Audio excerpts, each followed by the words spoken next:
Assalamualaikum warahmatullahi wabarakatuh.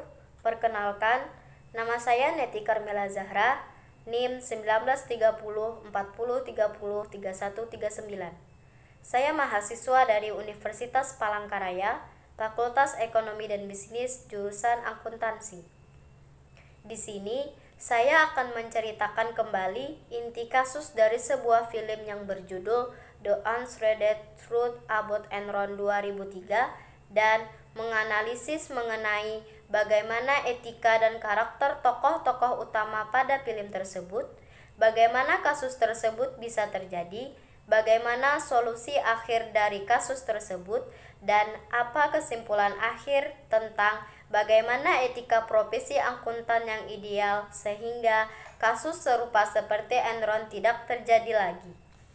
Video ini saya buat untuk memenuhi tugas mata kuliah pengauditan 1 dengan dosen pengampu Ibu Novi Wulandari SE MA.AK. Sebelum masuk ke pembahasan, untuk menganalisis saya menggunakan literatur atau buku modul etika profesional pengauditan 1. Baik, masuk dalam pembahasan yang pertama, yaitu apa inti kasus dalam film tersebut. Sebelum membahas tentang kasus dalam film ini, Enron merupakan perusahaan dari penggabungan antara Internot atau penyalur gas alam melalui pipa dengan Houston Natural Gas. Kedua perusahaan ini bergabung pada tahun 1985. Bisnis inti Enron bergerak dalam industri energi, kemudian melakukan diversifikasi usaha yang sangat luas, bahkan sampai pada bidang yang tidak ada kaitannya dengan industri energi. Enron memiliki konsultan manajemen, yaitu Arthur Andersen, yang merupakan perusahaan akuntan publik yang juga mengaudit laporan keuangan Enron. Kasus dalam film ini bermula ketika pada tanggal 2 Desember 2001, Enron, industri terbesar ke-7 di Amerika, dan juga merupakan perusahaan energi perdagangan terbesar di Amerika, menyatakan kebangkrutannya. Kebangkrutan tersebut bukan dikarenakan perekonomian dunia yang melemah, melainkan disebabkan oleh kesalahan fatal dalam sistem akuntan mereka. Enron dan KAP Arthur Andersen bekerja sama memanipulasi laporan keuangan. Dan pada tanggal 3 Desember 2001, semua karyawan diberhentikan yang mengakibatkan Enron tidak beroperasi lagi. Laporan keuangan Enron yang kompleks menimbulkan pertanyaan dari pemegang saham dan analisis. Model bisnis dan praktek tidak etis dari perusahaan ini antara lain menampilkan data penghasilan yang tidak sebenarnya, serta memodifikasi neraca keuangan demi memperoleh penilaian kinerja keuangan yang positif. Di samping itu, Enron menerapkan praktek akuntansi yang dikenal sebagai mark-to-market accounting, di mana pencatatan aset didasarkan pada nilai pasar, bukan pada nilai bukunya. Praktek akuntansi ini juga memungkinkan Enron melaporkan profit berdasarkan proyeksi bisnis, bukan berdasarkan profit sebenarnya. Munculnya kasus juga disebabkan karena manajemen Enron melakukan kecurangan dengan melakukan window dressing atau memanipulasi akun-akun laporan keuangan agar nampak menarik di mata investor dengan cara menyembunyikan hutang-hutang. Terus, melakukan teknik off balance sheet atau mencatat di buku besar sehingga tidak tampak di laporan keuangan, serta melakukan special purpose partnership atau mendirikan kurang lebih 90 perusahaan di luar Enron untuk mengalihkan hutang-hutang Enron. Masuk ke dalam pembahasan yang kedua, yaitu analisis bagaimana etika dan karakter tokoh-tokoh utama pada film tersebut. Tokoh-tokoh yang ada di dalam film ini didasarkan karena sifat keserakahan yang besar yang menyebabkan mereka telah melanggar etika dalam bisnis. Tokoh Kenneth Lai adalah pendiri Enron. Karakter tokoh ini diduga memainkan peranan besar dalam kebangkrutan yaitu dengan melakukan manipulasi-manipulasi laporan keuangan guna menarik investor. Tokoh Andre Fastow adalah kepala bidang keuangan Enron. Karakter tokoh ini memiliki reputasi sebagai penyihir uang yang dibangun kendaraan keuangan yang kompleks yang mendorong pertumbuhan Enron. Fastow menciptakan SPI yang diizinkan tipuan akuntansi. Tokoh Arthur Andersen adalah KAP yang ahli dan profesional dalam bidangnya sebagai auditor. Karakter tokoh ini juga telah melakukan kerjasama dan manipulasi laporan keuangan Enron. Ini memungkinkan bahwa Arthur Andersen tidak bersifat independen sebagaimana seharusnya sebagai seorang akuntan. Tokoh David Delaney adalah CEO dari divisi energi dan grosir. Karakter tokoh ini juga ikut bersalah atas insiden trading untuk secara sadar berpartisipasi dalam manipulasi kinerja keuangan yang dilaporkan. Tokoh Ben Gilson adalah bendahara Enron. Karakter tokoh ini merupakan seorang yang memainkan peran kunci dalam penipuan akuntansi yang terkait. Tokoh Michael Cover adalah asisten Fastow. Karakter tokoh ini secara aktif dan agresif juga terlibat dalam menciptakan dan mengelola SPE dan dalam penipuan akuntansi bersama dengan Ben Gilson. Pelanggaran etika dalam bisnis menurut teori fraud ada 3 komponen utama yang menyebabkan orang melakukan kecurangan, manipulasi, dan sebagainya. Di antaranya yaitu opportunity, pressure, dan rationalization. Akan tetapi, ketiga hal tersebut akan dapat kita hindari melalui meningkatkan moral, akhlak, etika, perilaku, dan lain sebagainya. Dari kasus ini juga dilihat dari etika dan karakter tokoh-tokoh yang ada 5 prinsip etika profesi yang sudah dilanggar, yaitu 1. Adanya pelanggaran prinsip tanggung jawab. 2. Adanya pelanggaran pada prinsip kepentingan publik. 3. Adanya pelanggaran pada prinsip objektivitas. 4. Adanya pelanggaran pada prinsip integritas. Dan 5. Adanya pelanggaran prinsip profesional.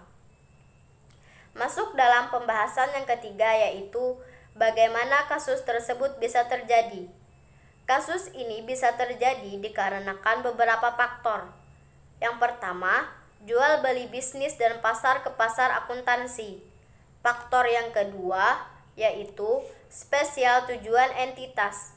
Enron telah menggunakan ratusan spesial tujuan entitas sampai dengan tahun 2001 di mana SPI tersebut digunakan untuk dana pembelian maju kontrak dengan produsen gas untuk ijab kabul gas dalam sebuah kontrak jangka panjang. Enron menggunakan SPI yang dikontrol oleh Enron untuk menerbitkan hutang, dan Enron sebagai penjamin untuk mendapatkan kepemilikan bantuan.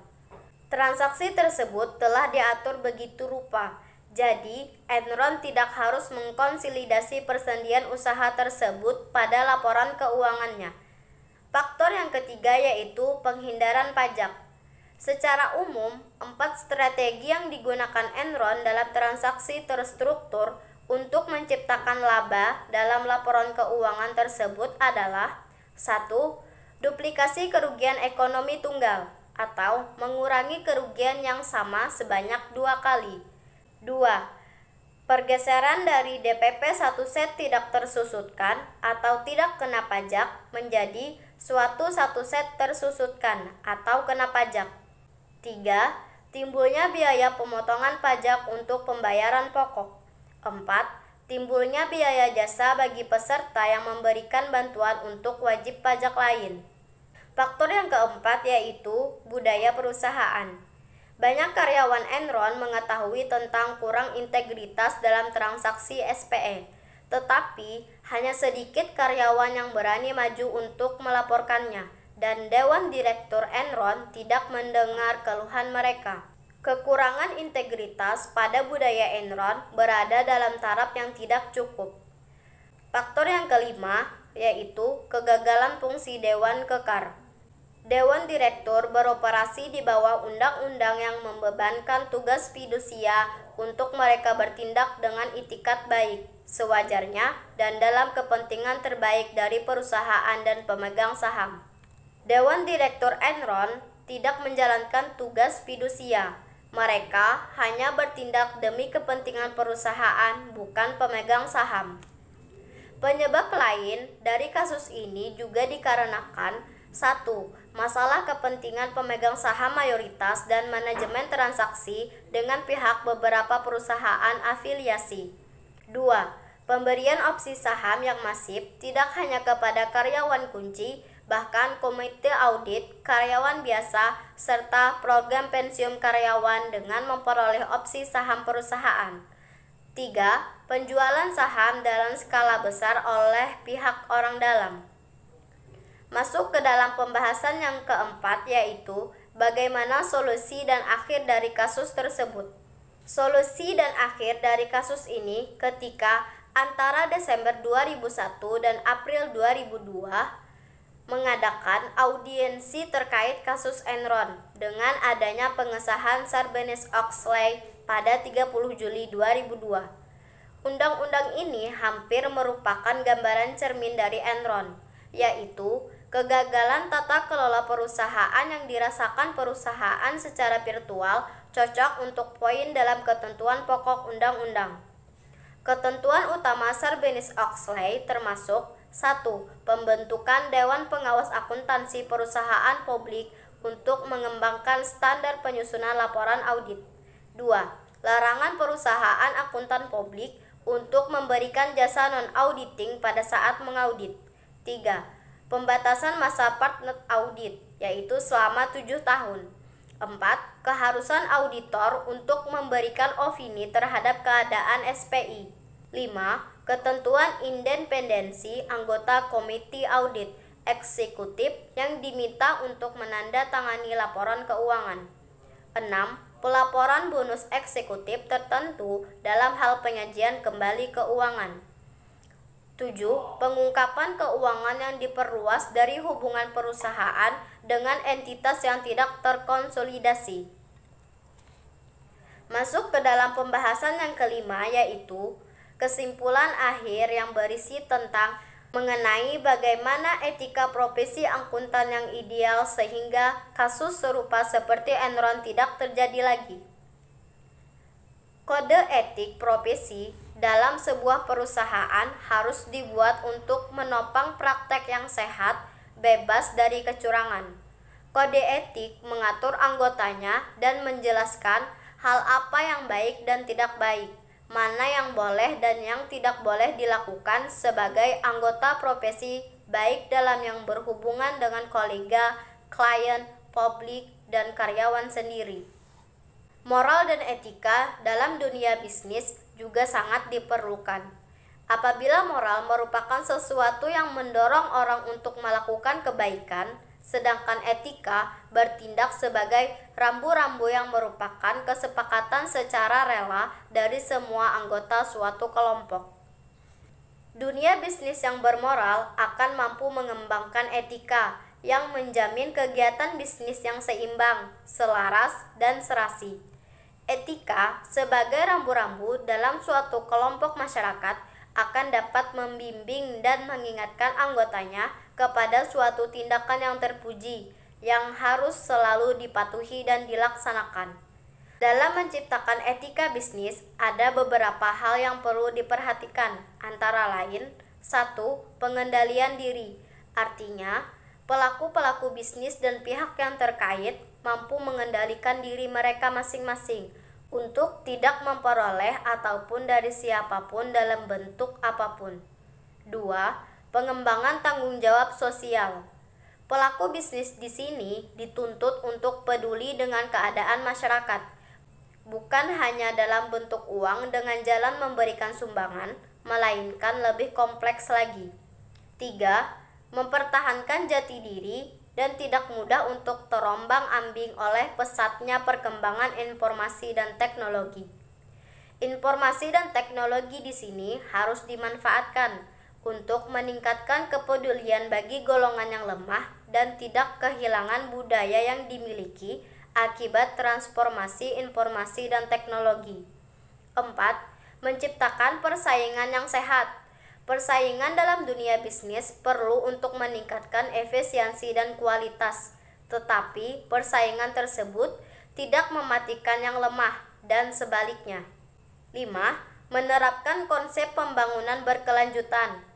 Dunia bisnis seharusnya tidak memikirkan keuntungan hanya pada sekarang, tetapi perlu memikirkan bagaimana dengan keadaan di masa mendatang. 6. Menghindari sifat 5K, kata beles, kong kali kong, koneksi, kolusi, dan komisi. Jika pelaku bisnis sudah mampu menghindari sifat seperti ini, kita yakin tidak akan terjadi lagi apa yang dinamakan dengan korupsi, manipulasi, dan segala bentuk permainan curang dalam dunia bisnis. 7. Mampu menyatakan yang benar itu benar. 8. Menumbuhkan sikap saling percaya antara golongan pengusaha kuat dan golongan pengusaha ke bawah. 9. Konsekuen dan konsisten dengan aturan main yang telah disepakati bersama. 10. Menumbuh kembangkan kesadaran dan rasa memiliki terhadap apa yang telah disepakati. Dan ke-11, perlu adanya sebagian etika bisnis yang dituangkan dalam suatu hukum positif yang berupa peraturan perundang-undangan. Hal ini untuk menjamin kepastian hukum dari etika bisnis tersebut, seperti proteksi terhadap pengusaha lemah. Sekian video yang bisa saya buat. Terima kasih sudah menonton. Assalamualaikum warahmatullahi wabarakatuh.